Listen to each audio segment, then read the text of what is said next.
Okay, we are doing file handling, which is pretty easy. First things first is the fstream library, which allows you to manipulate files. I like to create a temporary file in my C drive, and I will get to that why, and I'll just name it temp in just a second. First things first is output. So ofstream is our keyword. It's almost, think of it like a data type. So if that's your data type, then you'll name the variable, and we'll just call it outfile. And that is our declaration. And then we can say outfile.open, which is a function built in, and then we're going to give it a path. So we're going to say C drive // temp folder //, and we can call it whatever we want. So we'll call it test.txt. So the file is now open.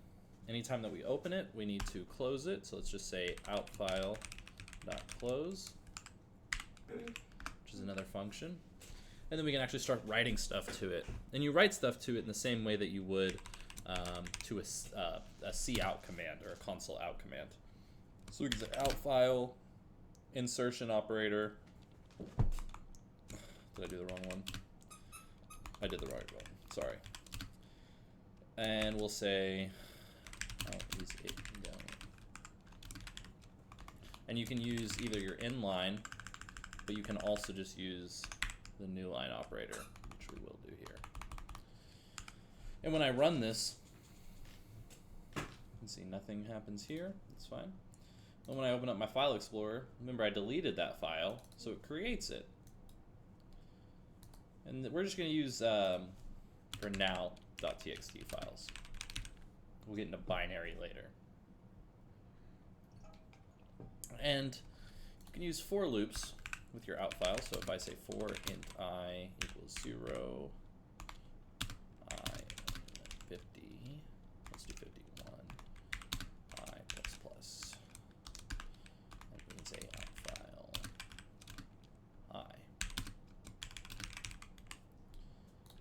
I. And we have it closed. Let's run it again.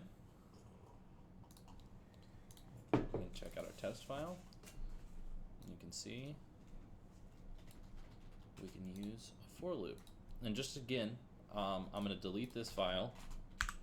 It's not here. And when I run this, it will create the file for me.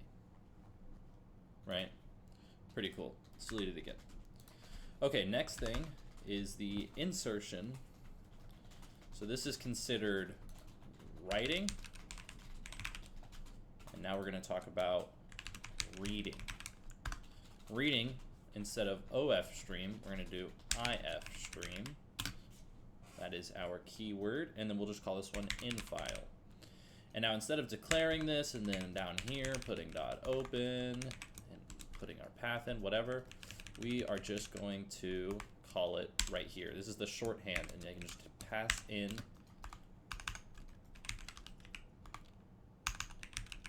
this path like so. And before we close this, we actually always want to verify that this actually works. So we're going to say if not infile cout error. Oh. And then down here we can say else do what we want to do. And the first thing that we'll do is, of course, we will close this file.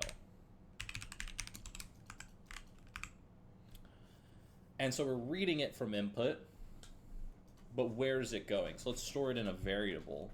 We'll store it in a string variable. We'll just call it data. And then just like the cin command, we'll say infile data inline. Sorry.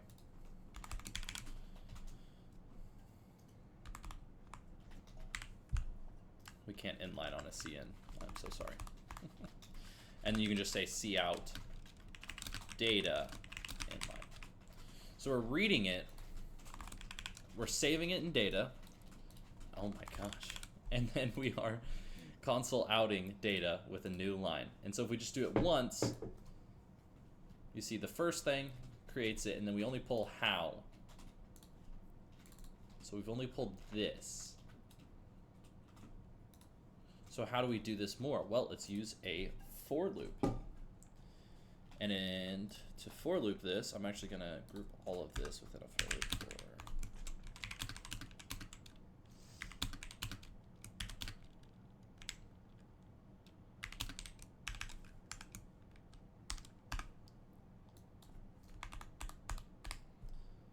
If I do this right here, we see how is it going.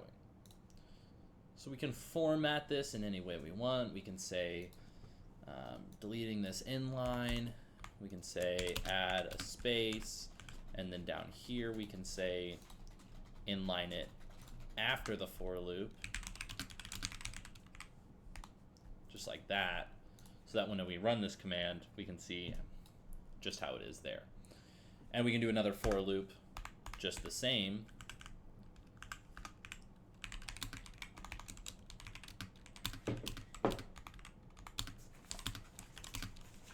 And what do we have? We had 50, so we'll just do 51 again.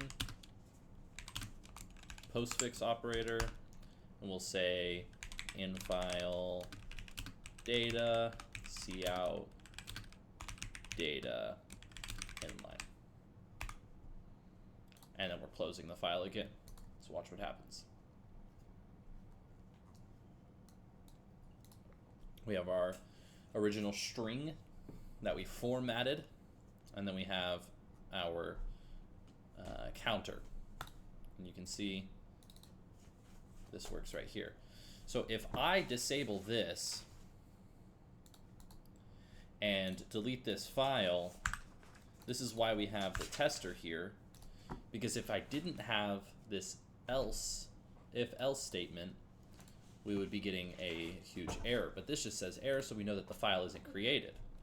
So we can uncomment our thing. It'll create the file from an out file, but it won't create one for an input. Next, we can talk about fstream.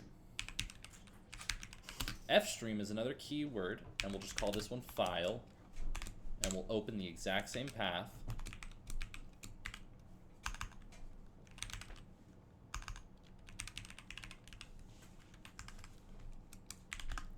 So we've opened up the exact same path, but with fstream we can do both insertion and output.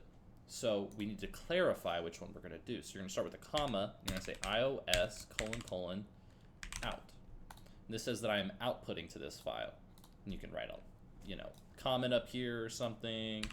Output first, blah blah blah, whatever you want, right? But this comma ios : out, and you also have in. You also have app, which is append, and I'll show you the difference right here. So if I say iOS out, and then I say file test, and then we'll say file.close.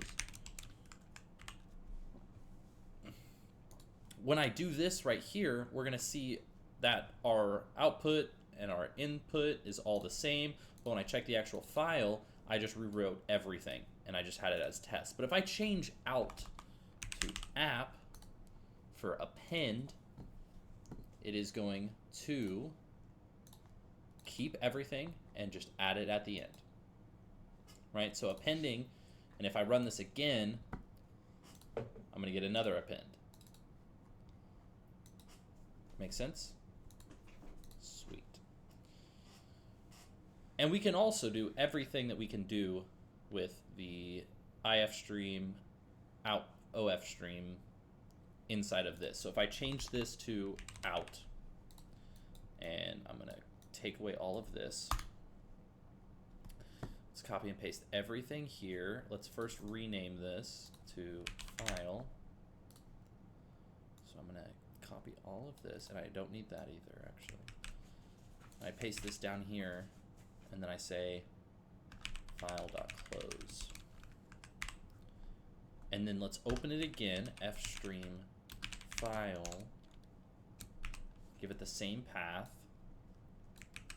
But this time, put it in iOS input mode. And I can copy in all of this. Let's rename. Awesome. So we can say all of this goes in here. Why am I getting an error? I don't know why I'm getting an error. Let's see if it works. Oh, I need to delete all of this.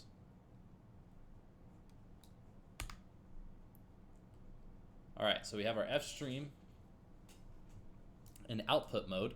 We output what we want, and then we close the file, and then we open it again in input mode.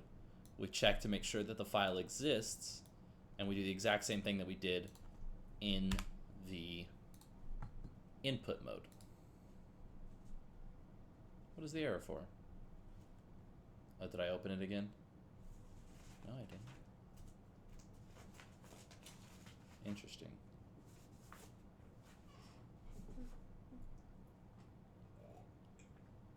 I don't know why we're getting an error.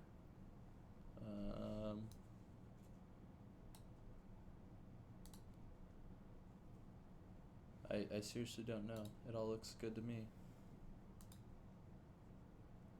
File.close. Oh. Sorry, replace this line with file.open. Sorry, that makes more sense.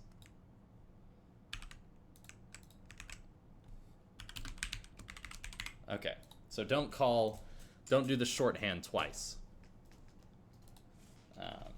Yeah, that was the issue there. All right, if I run it this time, it works just as we intended. Okay, so yeah, just be careful of that.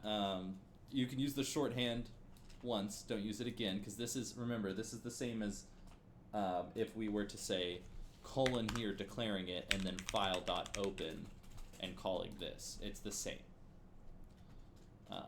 But since we use the shorthand,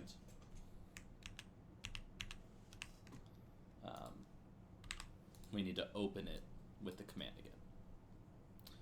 And that is files.